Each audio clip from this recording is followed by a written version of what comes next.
Plus two student, आज हम करने जा रहे हैं इम्पोर्टेंस ऑफ कंट्रोलिंग। हमने आपको कंट्रोल के बारे में बताया था कि कंट्रोल क्या है, नियंत्रण क्या है।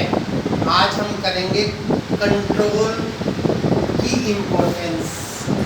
सबसे पहले हमारा जो ऑर्गेनाइजेशन होता है उसके अंदर हम दो तरह के गोल पहले से डिफाइन करते हैं। एक हमारा होता है मेन गोल, एक होता है हमारा subsidiary goals. Main object, subsidiary objects. Every businessman want to achieve the main objects, main goals. Only and only with the help of control you can get the organization goals, otherwise no. एक अच्छा manager कब अच्छा manager माना जाता है? जब वो एक अच्छा कंट्रोलर है। अगर वो अच्छा कंट्रोलर नहीं है, अच्छी तरह से नियंत्रण नहीं कर सकता और अपने यहाँ जो भी उसकी मैन पावर है, जो भी उसकी मशीनरी है, उस पर वो कंट्रोल नहीं कर सकता, तो वो किसी भी तरह से अपने गोल को अचीव नहीं कर सकता। तो एक मैनेजर को अपने गोल्स को अचीव करने के लिए तीन चीज़ों पर कंट्रोल करना पड़ता है। नंबर एक, मैन पावर, जो कि उसकी सबसे बड़ी शक्ति है, क्योंकि एक बार अच्छे वर्कर आपसे असंतुष्ट होकर आपकी संस्था को छोड़कर चले गए और दूसरी कंपनियों में वो सेट हो गई, तो आपके हाथ से बहुत बड़ी पावर चली गई। इसलिए बच्चों, एक बात हमेशा हम आपको कहते हैं कि एक ऐसी संपत्ति जो हर शाम आपकी फैक्ट्री में से चली जाती है, अगले दिन वो आपकी संस्था में आएगी या नहीं आएगी, it is totally depends on your controlling power. आपकी कंट्रोलिंग पावर अच्छी है, आपका उनके ऊपर ग्रिप अच्छा है, तो वो आपके पास आएंगे, नहीं तो वो दूसरी संस्था में चले जाएंगे। और केवल मैन पावर की शक्ति से ही हम बड़े से बड़े गोल को अचीव कर सकते हैं। मशीनरी, अच्छा मटेरियल हमारे गोल को अचीव करने में केवल हेल्पर हो सकते हैं, परंतु अच्छी अचीवमेंट के लिए मैन पावर सबसे ज़्यादा जरूरी होती है। उस पर हमें कंट्रोल करना काफ़ी जरूरी होता है। अगली बात आती है हमारा judging the accuracy of standard. हमने कंट्रोल को सक्सेसफुल बनाने के लिए आपको सबसे पहले बनाया प्लान और कंट्रोल के बीच में संबंध। प्लान और कंट्रोल के बीच में चोली दामन का संबंध है। Without plan no manager can control, और without control your plan is only the paper work. इसलिए प्लान और कंट्रोल एक दूसरे पर डिपेंडेंट हैं। प्लान के अंदर हम सबसे पहले हर एक चीज़ का स्टैंडर्ड निर्धारित करते हैं कि एक वर्कर को एक दिन में कितनी यूनिट बनानी चाहिए। इसके लिए हमारे FW टेलर ने स्टॉप वॉच का प्रयोग किया। उसने ऐसे वर्कर के काम को भी नोट किया जो बहुत तेज़ी से काम करता था, और उसने ऐसे वर्कर के काम को भी नोट किया जो बहुत स्लो काम करता था। तो जो तेज़ी से काम करने वाला वर्कर था वो 12 यूनिट बनाता है, जो स्लो काम करने वाला है वो 8 यूनिट बनाता है। इन दोनों को ऐड करके FW टेलर ने स्टैंडर्ड बनाया 10 unit. It is the standard of work. फिर उसने कंट्रोल करने के लिए कहा कि अब जो उन्होंने हमारे वर्कर्स ने वास्तव में परफॉर्म करके दिखाया है, उस परफॉर्मेंस को इस स्टैंडर्ड के साथ कंपैरिजन करो और पता लगाओ कि कौन वर्कर बिलो स्टैंडर्ड काम करता है, कौन अबव स्टैंडर्ड काम करता है, कौन एवरेज है, उसको उसी के अनुसार मजदूरी दो। कई बार हमारे से स्टैंडर्ड ही बहुत हाई लेवल के बन जाते हैं और उसे प्राप्त करना किसी के बस की बात नहीं होती, इसलिए हमारे सारे वर्कर बिलो स्टैंडर्ड जा रहे हैं, तो इट मीन्स हमारे वर्कर के काम करने में कमी नहीं है, हमारे स्टैंडर्ड बनाने में कमी है। तो हमें उस स्टैंडर्ड को दोबारा से सुधारना पड़ेगा और अपना स्टैंडर्ड पहले से क्या करना पड़ेगा, डाउन। इसी प्रकार से हमने देखा कि उस स्टैंडर्ड को एवरी वर्कर अचीव इजली, तो सारे ही अबव स्टैंडर्ड चले गए। इट मीन्स हम लोग क्या करेंगे, अपने स्टैंडर्ड को पहले से क्या करेंगे, इम्प्रूव, और अपनी यूनिट्स को पहले से क्या करेंगे, इंक्रीज, फिर उससे कंपैरिजन करेंगे। इसी प्रकार बच्चों, जब आपका पेपर आता है तो उस पेपर में सीबीएसई बोर्ड एक कंडीशन लगाता है और एग्जामिनर को इंस्ट्रक्शन देता है कि आप पेपर सेटअप करते समय 60% बिल्कुल सिंपल पेपर बनाओ और 20% एवरेज पेपर बनाओ और 20% वेरी डिफिकल्ट।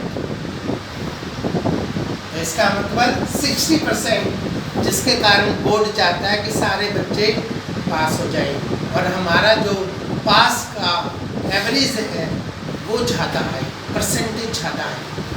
परंतु कोई बच्चा अपने उस पास स्टैंडर्ड से ज़्यादा जाना चाहता है तो उसको कम से कम 20% अच्छे क्वेश्चन का जवाब देना पड़ेगा। और कोई बच्चा अपने आप को ये मानता है कि मैं तो सुपर हूँ, दूसरों से हटकर हूँ और दूसरों से काफ़ी इंटेलिजेंस, तो उसको उसकी इंटेलिजेंसी दिखाने के लिए हम उसके लिए क्वेश्चन डालते हैं जिसके अंदर उसका पूरा ब्रेन लगता है, पूरा दिमाग लगता है। तो वो बच्चा जो पूरे बेसिक फंडामेंटल जानता है वही बच्चा इन क्वेश्चन को करके 100% तक पहुंच सकता है और वो बच्चा फिर वास्तव में ही इंटेलिजेंट है। इसी की तरह से आपका आता है making efficient use of the resources. हमारे पास मशीन, मैन पावर, मटेरियल, ये 3 चीज़ें होती हैं और ये सारी चीज़ें निकलती हैं हमारी मनी से, और इसको हम 4M फार्मूला भी कहते हैं। और ये आपके पास है, मशीन है, उसका आप सही ढंग से यूज़ तभी कर सकते हैं जब आपका कंट्रोल अच्छा है, आपके पास अच्छा मटेरियल है। अब एक मिस्त्री है, उसको आपने एक सनमाइका की शीट दी, उसने गलत तरीके से उस शीट को काट दिया और वो उस सनमाइका की पूरी शीट में से एक दरवाजे का भी सनमाइका नहीं निकाल पाया। और दूसरा आपका बहुत बढ़िया मिस्त्री है, उस पर आपने कंट्रोल कर रखा है, उसको आपने ट्रेनिंग दे रखी है, पूरी तरह से उसने बड़े सुंदर तरीके से शीट को काटा और उसने एक शीट में से 3 दरवाजों की सनमाइका पूरी कर दी। उसके बाद जो बचे हुए टुकड़े थे उससे एक टेबल बना दी। उसके बाद जो बचे हुए और पीसेस थे उसके ट्वाइस बना दिए। इस प्रकार से उसने सनमाइका की पूरी शीट का एक पार्ट यूज करके आपके लिए पर यूनिट कॉस्ट को रिड्यूस कर दिया। That is called the efficient use of the resources. अब आपके पास वर्कर आते हैं, हमारे FW टेलर कहते हैं कि वर्कर के आते ही उनके हाथ में एक लेटर थमा दो कि आज उन्हें क्या करना है, कहाँ पे काम करना है, शाम को क्या रिपोर्ट देनी है। आते ही वर्कर काम पे जुट जाएगा, वो खाली बैठने का सवाल ही पैदा नहीं होता। That is called the efficient use of the resources. जितने आपके साधन हैं उनका आप अच्छी तरह से यूज करोगे तो आपकी पर यूनिट कॉस्ट कम आएगी। That is the best way of control. Improving the employees motivation, हमारे वर्कर किस तरह से प्रेरित होते हैं, उनकी अंदर की भावना को जानना कि वो मॉनेटरी से या नॉन मॉनेटरी सिस्टम से हमारे वर्कर मोटिवेट होते हैं, उनकी ऊपर वही फार्मूला अप्लाई करना। कुछ लोग पैसे के पीछे भागते हैं, उनको पैसे का लालच देना। कुछ लोग सम्मान के पीछे भागते हैं, उनको सम्मान का लालच देना। That is the way of control. Ensuring order of the discipline, हमारी संस्था में जितना अच्छा डिसिप्लिन होगा, समझ लो आपका कंट्रोल उतना ही बढ़िया है। और उसके लिए हमारे प्रबंधक को एक फार्मूला अपनाना पड़ेगा, खुद सुधरो फिर दूसरों को सुधारो। सबसे पहले उसे खुद नियमों का पालन करना पड़ेगा और फिर ही वो अपने नीचे सारे के सारे संस्था में काम करने वाले लोगों को नियमों का पालन करवा सकता है, अदरवाइज नहीं। अब हम एक केस स्टडी करते हैं कि एक जनरल मैनेजर है, वो अपनी पूरी की पूरी संस्था के ऊपर कंट्रोल करना चाहता है कि कोई भी वर्कर लेट ना आए। लेट आए तो उसको पनिशमेंट मिले, उसकी 1/3 लगे, हाफ लगे, पूरी छुट्टी लगे। उससे पहले उसे खुद टाइम से पहले आना पड़ेगा और टाइम खत्म होने पर ही संस्था से जाना पड़ेगा। तभी उसके सबॉर्डिनेट उसको फॉलो करेंगे और उसके कंट्रोल में काम करेंगे, अदरवाइज नहीं। इसके बाद आता है आपकी facilities provide to the coordinations in action. हमारी जितनी भी एक्टिविटीज होती हैं related to production, related to sale, related to finance, related to personal, ये सारी एक्टिविटीज आपस में कोरिलेटेड होनी चाहिए, आपस में एक दूसरे के साथ उनका संबंध होना चाहिए। तब तो आप संस्था में अचीव कर सकते हैं गोल।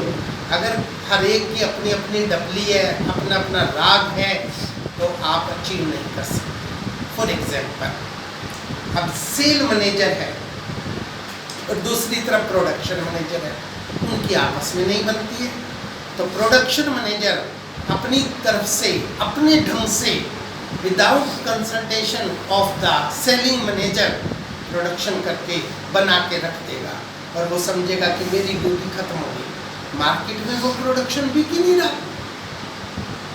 तो how to get the business organisation goal? It is can't possible. अगर वो प्रोडक्शन मैनेजर पूरी तरह से कोरिलेशन बना के रखता है किसके साथ? सेलिंग मैनेजर के साथ। तो सेलिंग मैनेजर उसे बताएगा आज की कस्टमर की क्या डिमांड है, किस तरह का वो कलर चाहते हैं, किस तरह की वो पैकिंग चाहते हैं, किस प्राइस पर चीज़ चाहते हैं, उनकी पेइंग कैपेसिटी कितनी है, उनकी इनकम कितनी है, हमारे बायर्स कैसे हैं, वो सारा सेलिंग मैनेजर बताएगा। उसको देखते हुए अगर आप प्रोडक्शन करोगे तो आपका प्रोडक्शन सक्सेसफुल होगा। That is the way of control and this is the importance of control. इस पर आपने अच्छा नोट्स बनाना है।